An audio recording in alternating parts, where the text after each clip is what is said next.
Motion to hold carries 5-0. Thank you. We will now move to CB 29, 2025, an act concerning police facility adequacy. And we'll start with an overview from Mr. Tutt. Thank you, Madam Chair. CB 29, 2025 is an act concerning police facility adequacy for the purpose of removing the requirement for police facility adequacy from the county's subdivision regulations. The administration states that while adequate police presence continues to be a high priority throughout the county, the current law is unworkable for several reasons. Due to the current obstacles that exist in meeting standards pertaining to police facility adequacy, the proposed legislation would repeal the requirement as it relates to the county's subdivision regulations. You'll find a report from Ms. Shailene Miller-Y beginning on page 24, and you'll also find planning board analysis beginning on page 33, which states that they are in support with amendments. Thank you, Madam Chair. Thank you. All right, move to the policy group. Shailene. Good morning, Chair Watson, Vice Chair Begay, and members of the committee. For the record, my name is Shailene Miller-Y, Policy Analyst for CB 29. CB 29 would remove the police from the level of service standards for public facilities and remove police response times as the level of service standard indicator applicable to residential development, which includes the population generated by the proposed subdivision at each stage, which shall not exceed the service capacity of existing police stations. This would also remove the requirement of the chief of police to submit a statement reflecting adequate equipment pursuant to studies and regulations. As well, remove a statement by the police chief that the rolling 12-month average adjusted monthly for response times in the vicinity of the proposed subdivision is a maximum of 25 minutes total for non-emergency calls and a maximum of 10 minutes total for emergency calls. It would also remove guidelines for mitigation of adequate public facilities at existing police stations when the proposed subdivision exceeds service capacity with the following requirements. The population generated by the proposed subdivision at each stage of the proposed subdivision will not exceed the service capacity of existing police stations as determined by the planning board, as well as adequate police facilities available to serve the population generated by the proposed subdivision are programmed with 100% of the expenditures for the construction of the facility, and that adequate police facilities and improvements are participated in or funded by the applicant on a pro rata basis. With the removal of these provisions, there are no clear policies or initiatives to track development as it relates to the number of police facilities and officers as the population in a specific area increases. Typically, we do not report policy or fiscal impacts on subdivision bills, but the enactment of CB 29 may have an adverse fiscal impact due to the loss of mitigation revenue for projects that exceed 100% of the adequacy test requirements as established by police response times. The mitigation fee in the codified version is currently approximately $4,900, but it has been adjusted with inflation, and this is per unit. This may also have a mixed impact. It could increase development without obstacles created by the subdivision process, extending the county's tax base overall. However, it could also strain public facilities if it could also strain public safety facilities if the police department's complement does not align with growing development. There are questions for committee consideration on page 7 of the policy statement to facilitate conversations about this bill. Thank you. Thank you, Shailene. All right, we will now move to our county executive liaison, Ms. Skinner. Thank you again, Chair Watson, and good morning again, council members. So before you is CB 29, 2025.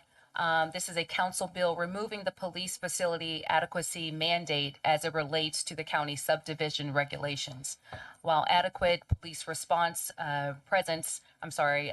continues to be a high priority throughout the county, the current law simply is unworkable for several reasons. The current subdivision regulations require the county police department to annually report patrol division response times. There are several challenges and factors that impact response times, and these factors are not easily accounted for in calculating response times. The myriad of factors involved makes it extremely difficult to standardize police emergency response times. For example, the current dispatcher system, Premier One CAD, relies on a dispatcher to take explicit action to populate timestamp values required to calculate the response time, and it does not use the GPS and unit incident positioning to automatically determine when a unit is in the vicinity of a call. Therefore, a vast majority of the calls for service records do not have the requisite timestamp values required for an accurate response time calculation. Moreover, no other large jurisdiction in the nation utilizes police response data in the manner required by the county's current law. Of the 78 jurisdictions larger than the county, none utilize police response times in this manner. We do have Assistant Deputy Chief Swanger. Is it Swanger? Okay, good. I just want to make sure I pronounced it correctly. With the police department, DCAO Angie Rogers, Lakeisha Hull, the planning director, here to answer any questions for this committee. And we are seeking a favorable recommendation. Thank you. Thank you very much. Committee members, questions? Any questions? Nope. All right. Let's move to Office of Law.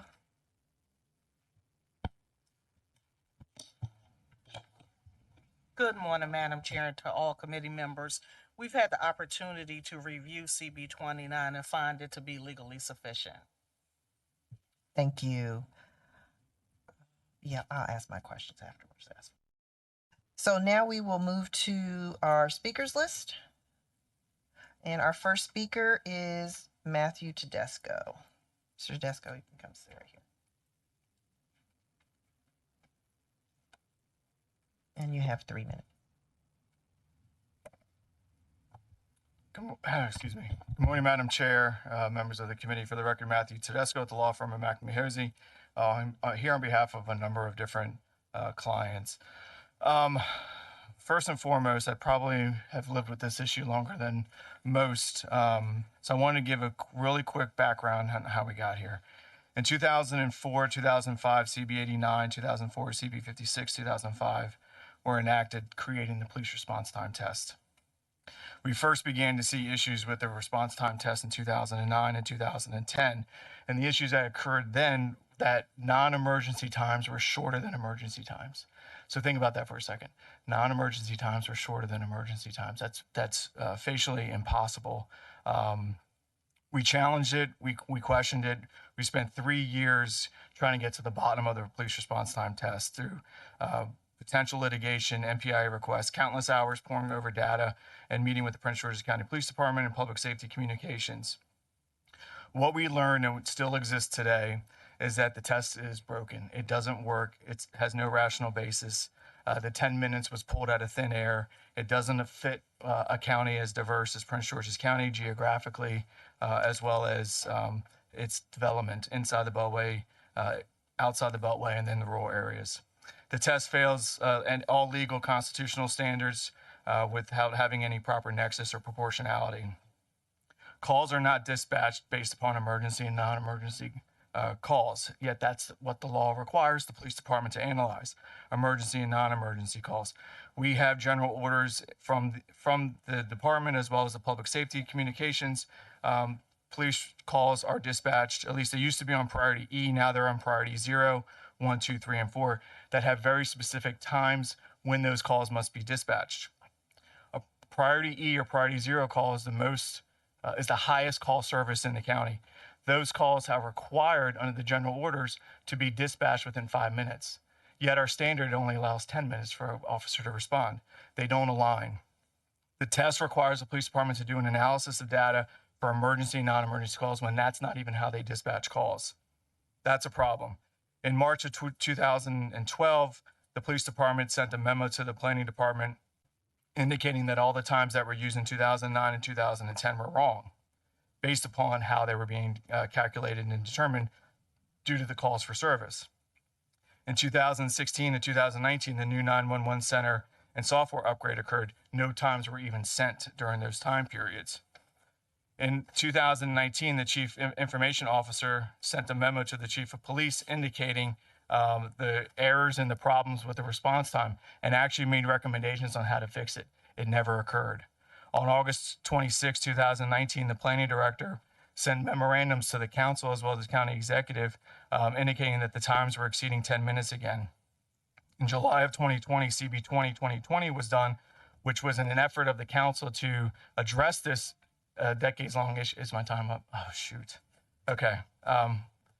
I'll stop there. I would just say that the test is flawed. It needs to be looked at, and we shouldn't be throwing the baby out with the bath. We do pay impact fees, notwithstanding the police response time test. We would hope that you would support the bill. Thank you. Thank you, Mr. Tedesco.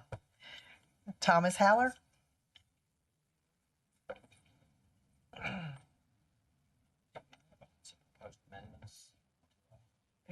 You can do that.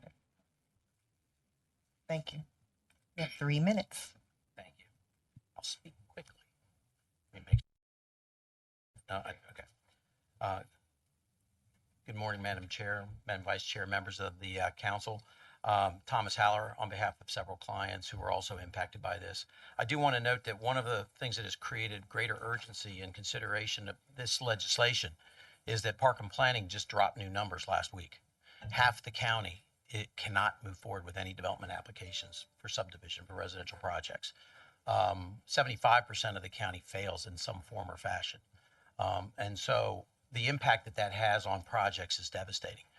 Just to give you an example, I have one project, which is a senior housing project in the 6th Councilmanic District that received a memo when they were filed saying that the application, that the police response times were adequate, and they're now being told that the project cannot be approved because the new numbers were updated and they supersede the prior memo saying that they were adequate. They've been working for well over a year on the project, have spent hundreds of thousands of dollars on engineering to get the application filed, and now the rug's being pulled out from under them. I have another project that is an affordable housing project in the 5th Councilmanic District. They too received a memo saying that that the police response times are adequate and they were accepted, and they're now being told that they have to pay a mitigation fee of $1.7 million to get an affordable housing project on a metro station approved. As Mr. Tedesco indicated, there have been problems with this issue for many, many years, but we've kind of kicked the can down the road because projects were able to continue to proceed, but we're at a point of crisis at this point. And it is particularly devastating in terms of being able to plan to bring projects to the county because you don't know 6 months from now what the response times are going to be. How do you spend hundreds of thousands of dollars to get a project in when numbers can drop like they did last Thursday and pull the rug out from under your project? It's very, very devastating to the ability to bring economic development to Prince George's County. I've proposed 2 amendments to the bill that I just passed out. Section 2 of the bill says that this legislation supersedes any prior legislation related to police adequacy. And what the amendment does, it makes it clear that any project that was approved and required to execute a public mitigation agreement, which requires you to pay the fee, that as long as you have not paid the fee, that agreement is void. In other words, because there are projects that may try to go forward and may be forced to end up signing an agreement to pay the fee, like the affordable housing project.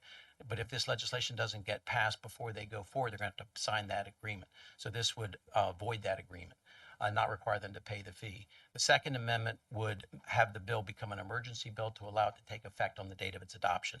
And again, we don't want to see a situation where a bill might be adopted but not take effect for 45 days and have somebody come to the planning board and be denied or be forced to sign a mitigation agreement when the bill is already being removed. So we support the legislation. We would ask the committee for a favorable report. Thank you very much. Thank you. We will now move to Judd Ullman.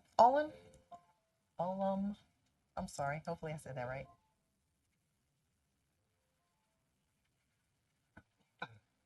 Good morning, Madam Chair and members of the committee. My name is Judd Ullman, and I serve as Managing Director at Standard Communities, an affordable and workforce housing developer with 27,000 units nationally and multiple active projects in Prince George's County.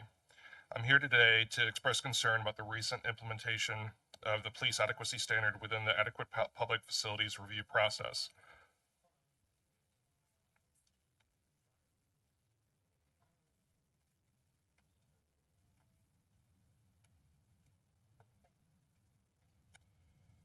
Specifically, I want to highlight how recent changes in policy application without prior notice or clear procedural guidance are jeopardizing the financial feasibility of urgently needed housing. Two of our projects, one of which was just mentioned, located in the Landover Police Division, are already well into entitlement processes when we were just recently informed that the updated police response time data was being applied retroactively.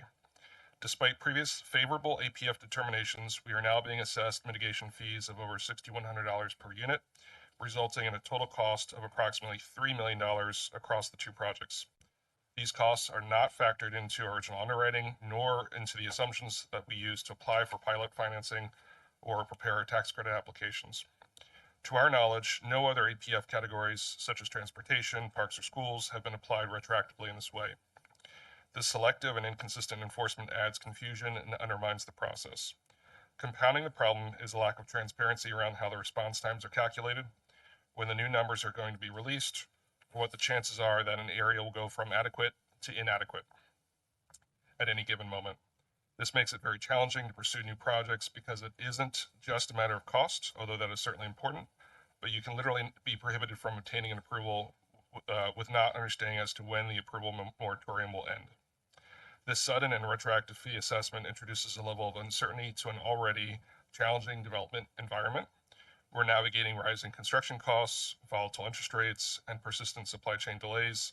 When late-stage fees like these are introduced without warning, it undermines our ability to secure financing and threatens the viability of affordable housing production in the county at a time when it's sorely needed. More broadly, this unpredictability contradicts the county's stated housing goals and disincentivizes investment in the very communities that need revitalization. The areas most impacted by these police response time standards are also those prioritized for equity and housing access. We respectfully urge the council to reconsider the retroactive application of this policy and call for transparent, forward-looking implementation with clear guidelines and timelines. We need predictability in order to plan, finance, and deliver housing, and without it, the county risks losing critical affordable housing opportunities. Thank you for the opportunity. Thank you very much. All right, Casey Anderson.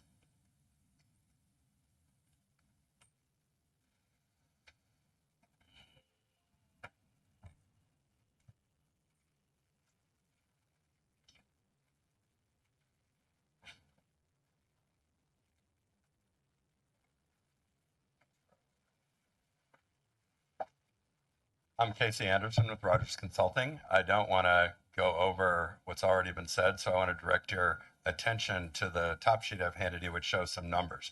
The staff had said there's fiscal impact to this legislation because you might lose mitigation fees if this policy is repealed. If you don't repeal this policy, it is a certainty that the 4 projects that we've identified on this sheet of paper will generate 0 revenue for the county, 0 development surcharges for public safety, 0 development surcharges for schools, no mitigation payments for anything else.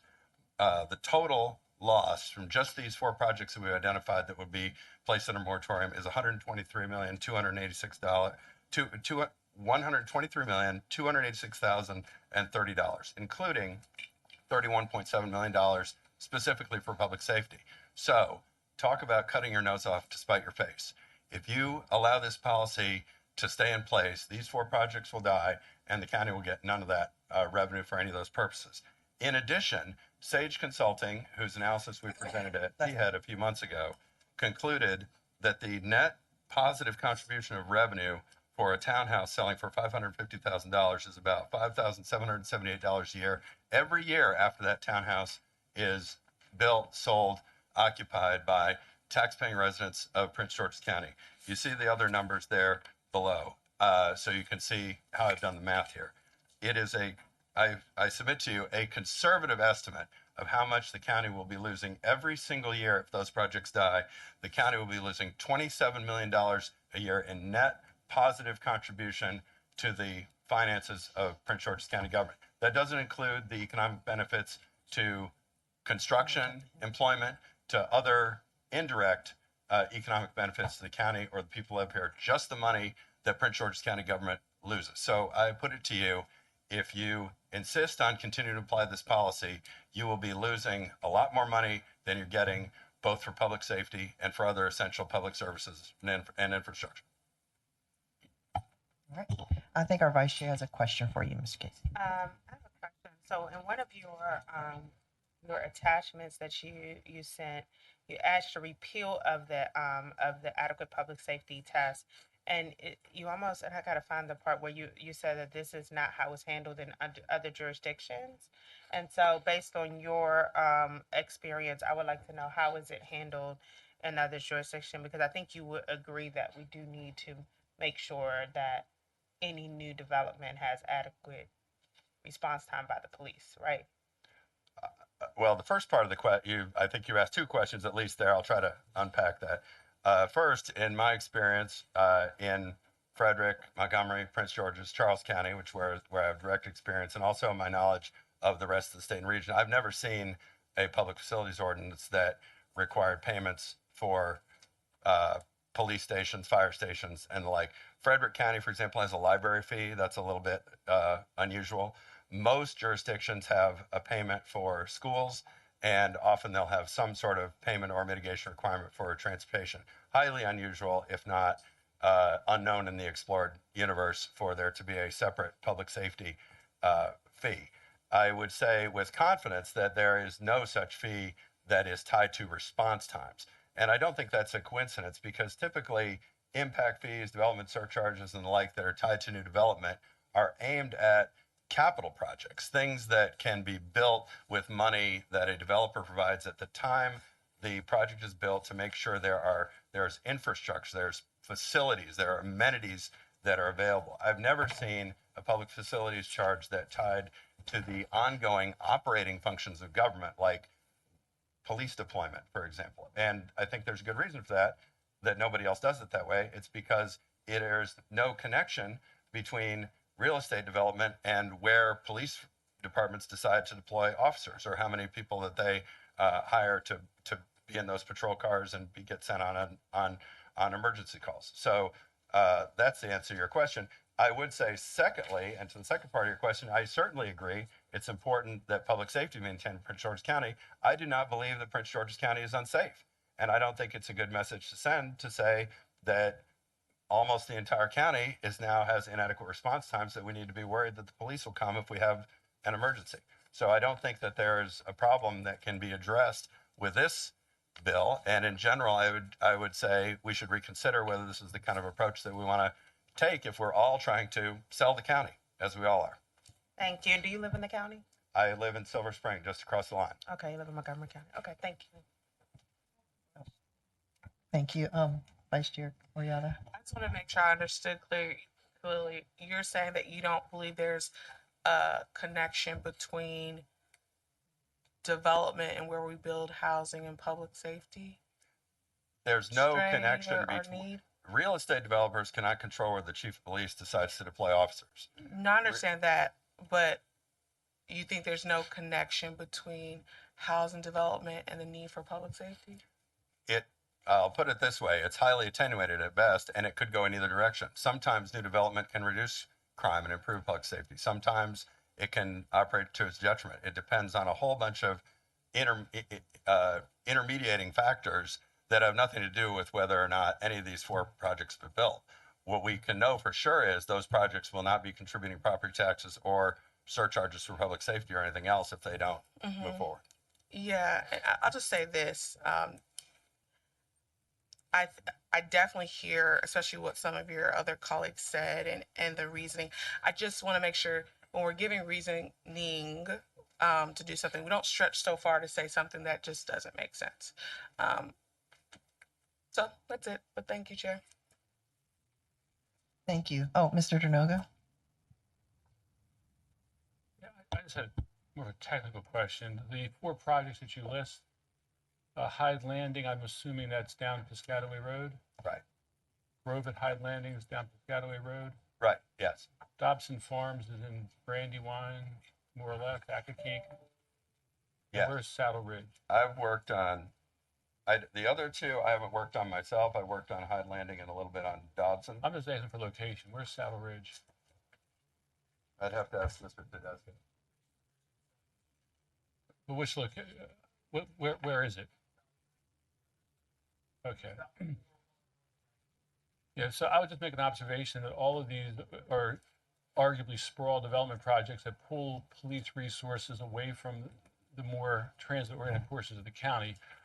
Now, you make great points. You're all making great points. I want to acknowledge that.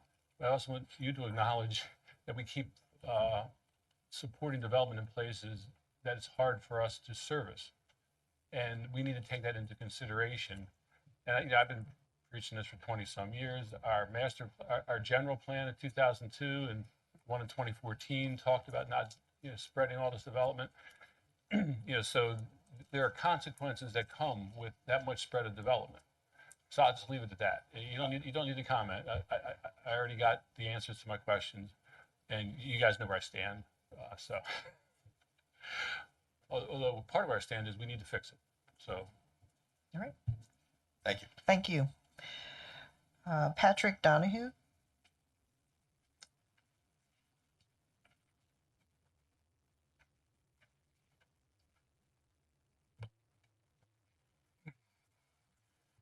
Good morning, Madam Chair, members of the committee. My name is Patrick Donahue. I'm this region's Vice President of Land for NVR Inc., which is the parent company of NV Homes and Ryan Homes. Our company has continuously been building in Prince George's County since 1978, and we are currently the largest builder in the county, constructing roughly 1 out of every 3 homes over the last 2 decades. We are currently building in 12 communities in the county. In addition to building homes, we have also made significant financial investments and developed many communities Prince George's residents now call home, including Oak Creek in Upper Marlboro, Greenbelt Metro in Greenbelt, and Bentley Park, which straddles the Montgomery County and Prince George's County lines. We are currently developing Locust Hill in Upper Marlboro and own and are entitling Hyde Landing, which was just brought up in the last testimony. And I would argue that Hyde Landing is not sprawl. It's redevelopment of an existing use and a dilapidated use that has run its extended course. But anyway, in short, we are a Fortune 500 company making consistent and repeated investments within the county, which have a positive economic impact on the county and its residents. To keep investing in the county, we need a degree of consistency and predictability of government policies. Let me use Hyde Landing as an example.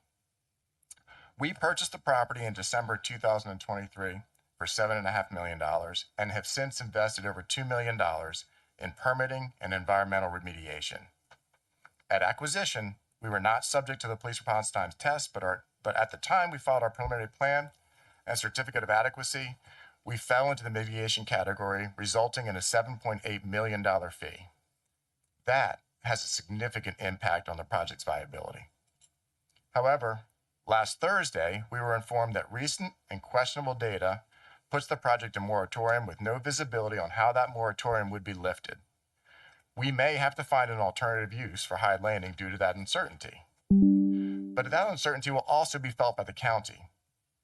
Hyde Field alone will generate over approximately $25 million in school construction fees and $12.6 million in public safety fees. In addition, developments such as Hyde Landing are the only parties building roads in the county. Clinton has some of the worst, if not the worst, traffic in the county.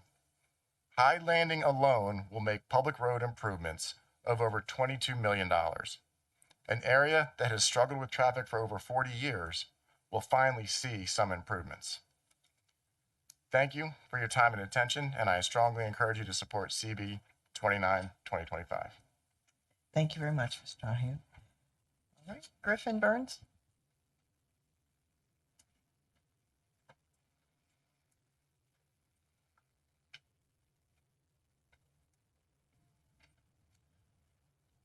All right.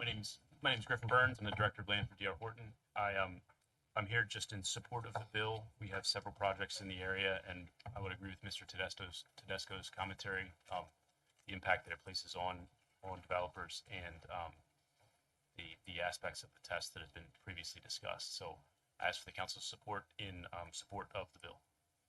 Thank you. Thank you. All right, last, Ed Gibbs.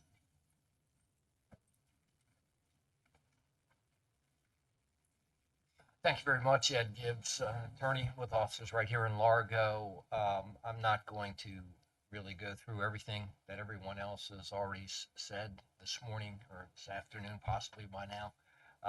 I do support CB 29. You know, I think it is creates the police response times have historically been a subject of controversy and concern, um, and developers have persistently had to worry about whether or not they were going to qualify, whether their project could go forward. Um, it creates a devastating effect not just for developers but also for the county.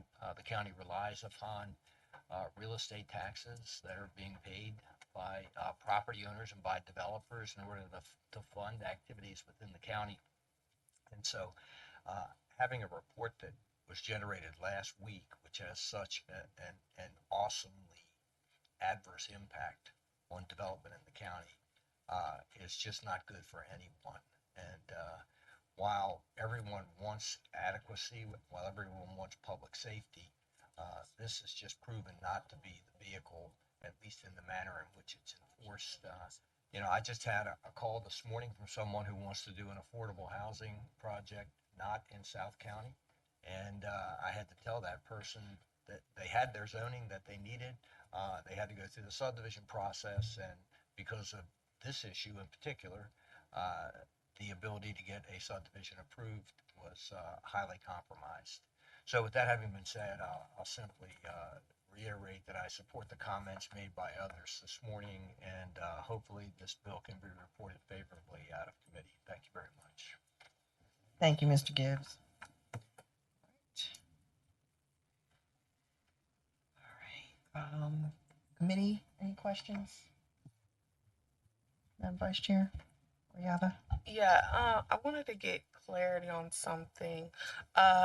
One of the things they were saying is that the issue, at least this is what I'm hearing, is that new numbers came out, which meant a new amount that they would have to pay. Am I understanding that correctly? Like there was one number before, and as it changes, projects that are, I guess, in the process would have to adjust to the new data?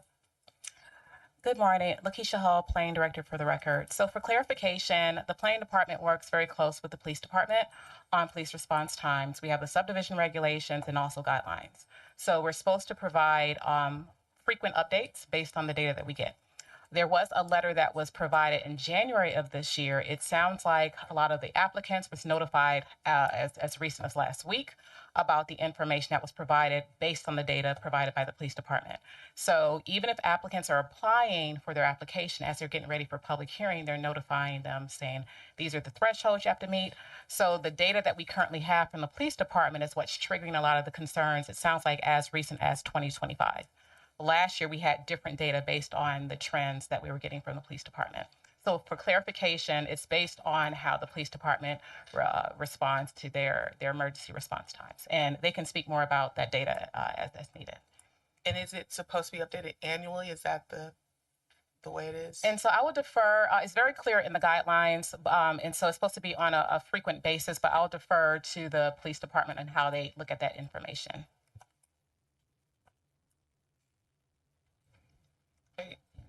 Sir, did you have any? Good morning. Morning. Assistant Deputy Chief Jordan Swonger. Chief Aziz is unavailable today. He's at a funeral. I was asked to sit in this morning. I'm tangentially affiliated with this discussion, but I don't have all the facts. I can't really elaborate on that response. So why don't I? Okay. That's what I was asking. You want me to answer? Mm-hmm. The department generates data on an annual basis and then sends it to the planning department. So the numbers that they would be using for the year going forward are based on the previous year. So I guess from the example they're giving, if a project, I'm not sure which project they said that it was approved, and then I guess new numbers came out, then it was saying that they have to pay a fee. Why would that be? If you're at a certain pace in the process and you've been approved, why would it trigger like a reevaluation? So you're gonna correct me if I'm wrong on this, but a project may send an application in or may go through some other approval, but this kicks in when they get to subdivision approval. And so if the police department is basing the number that they report to the planning department on an average of the year before, folks might have been even looking at this sort of, trying to figure out when to go in for subdivision. And then once they get there, realize that the number doesn't work for them. So we did have, I think, the set of numbers based on last year that were different from when we did the run for the year before. Hence the sort of volatile, and there are lots of reasons that I wish Chief Aziz was here to talk to you more about to answer for sort of how the data kind of modulates from year to year. I think, as others have said, I remember looking at this when I first came in as DCAO, the way that these numbers were sort of, modulating over time and not consistent. So that's something I think the police department can speak more about, sort of why that happens. The part that we've been looking at in economic development and the planning department, because the planning department is just responding to the applications based on the data that they get from police, is whether anybody does it this way, whether there is a need to do this on top of the public safety like surcharge that we already levy. And I think to the questions that others have raised, sort of a look into whether that's a real, I think from what I've heard from the police department, how they measure response times and the sort of the adequacy of it includes a bunch of different factors, but we have this one measure that then further affects development projects, and that's the part that is sort of a leap that no one else is taking, but we are. And if I can chime in, so keep in mind, these are subdivision projects that are going to a public hearing. And so there might be some preliminary conversations on data, but it's really important to state for the record that no projects are approved and then they're changed after the fact. So these are all projects that are triggering a public hearing process, so that when community members come out and they're able to say you've evaluated based on all type of public safety, we have that data to say this is what we are doing at the public hearing. And is this an issue? Because I think it was one of the people that came to testify saying that almost all areas would fail this the way it is now for development. Has that always been the case, or we're seeing something with the numbers currently triggering less and less development for when it comes to response time? I'll say you can sort of speak to what's happened during your tenure, but I think during my entire tenure as DCAO, this has gone sort of up and down. I think you might have seen, I don't know if it was in the materials, but the council sort of gave itself a waiver a few years ago. I think that was back in like 2021 or 2022 to be able to sort of look at projects that were experiencing this issue and make some decision about them. And then that waiver expired, or your waiver process expired. So I think it's an issue that's fluctuated over the years, probably even before my tenure. We've seen it kind of go back and forth. All right, thank you. Okay, can I ask a couple of questions? And if you can't answer some of these questions, just let me know and you can defer to Chief Aziz or however you want to do it. But what percentage of call response times are inaccurately reported? Do we know?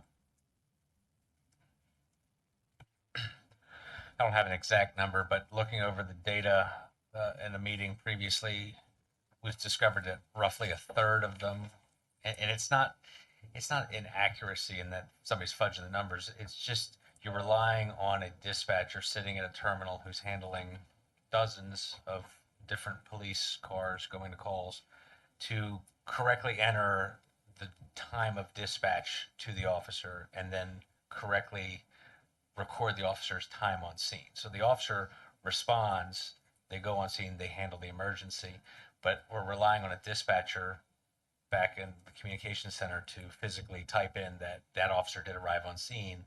And we, without using the AVL, the automated vehicle locating GPS information, relying on that dispatcher, we're not getting a true accurate picture of when those officers arrive on scene, because there's that human element of, in the dozens of other tasks the dispatcher is doing, are they correctly documenting the dispatch time and the arrival time?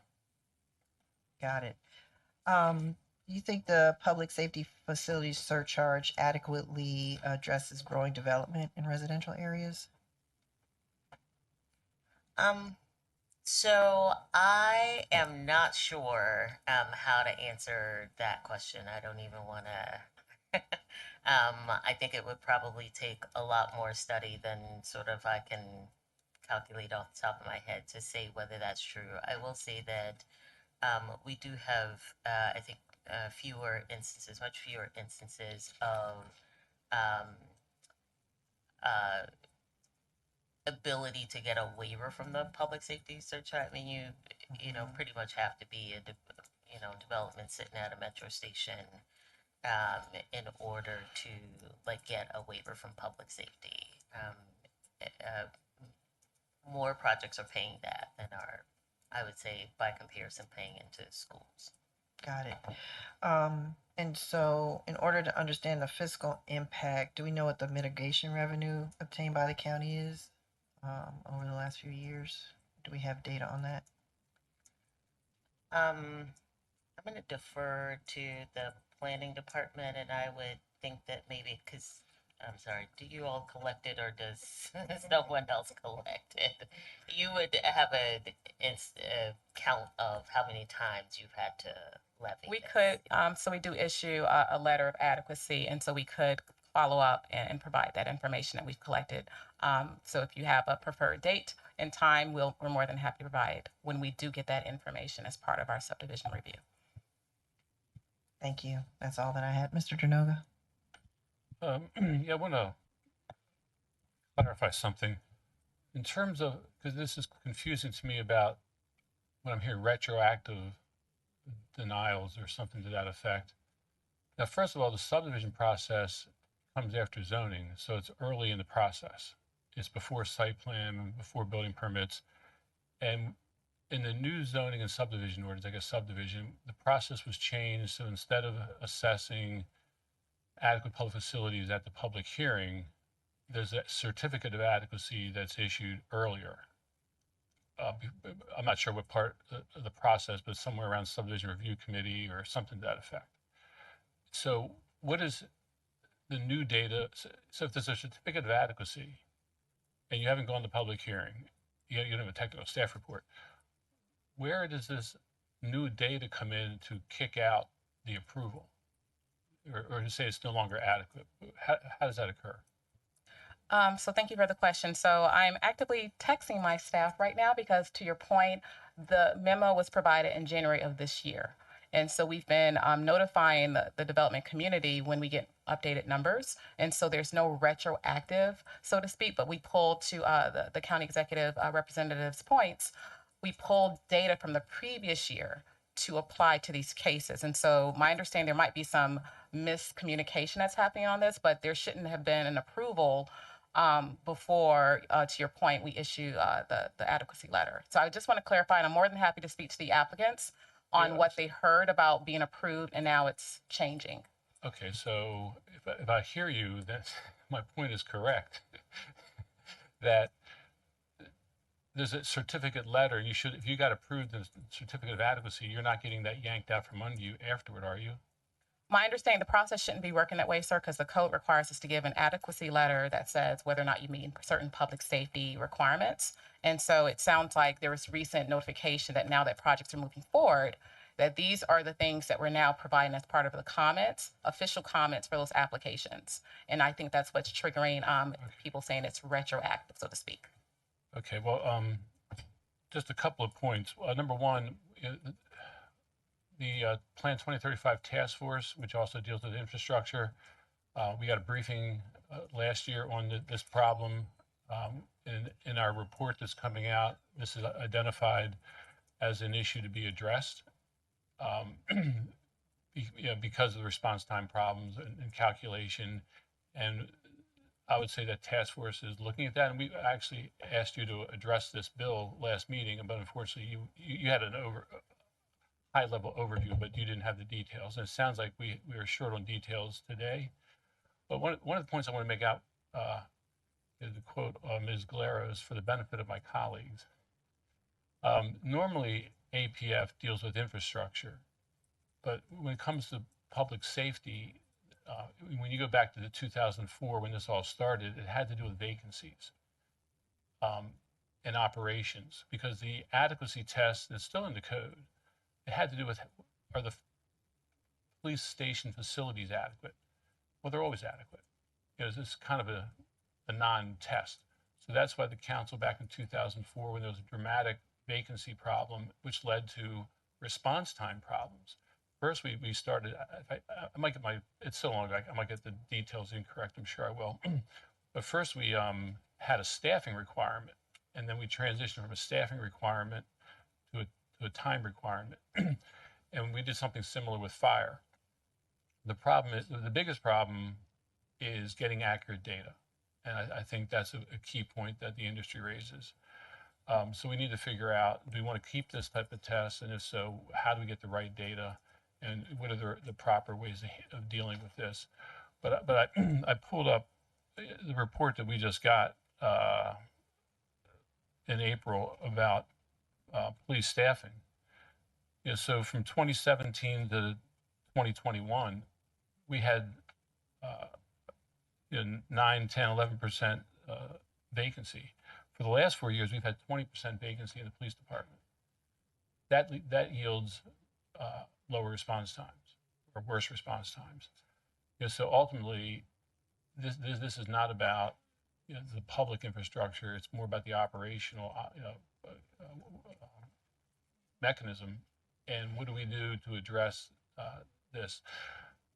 So back in the 2004, the council was putting on the executive at the time a demand to hire people, or subdivisions were going to get shut down. And subdivisions were shut down for a year. I'm not saying it's a good thing. I'm not saying we should do that, but that's what occurred. So that's the rationale. So at this point, we need to seriously look at this problem and address it. And we have a task force. MBIA has Nate Foreman's on there. He's a very good representative for them. The last thing I'll note, we have no citizens here today to raise their issues. We do have citizens on the task force, and they're very concerned about what we do with this public safety testing for fire and police. So I would recommend that at this point, we hold the bill and prioritize fixing the issue. So I'll make a motion to hold. Second. Thank you. Is there any further discussion? Madam Clerk, please call the roll. Madam Chair. I vote aye. Councilmember Blagay. Aye. Councilmember Dranoga. Aye. Motion carries 3-0.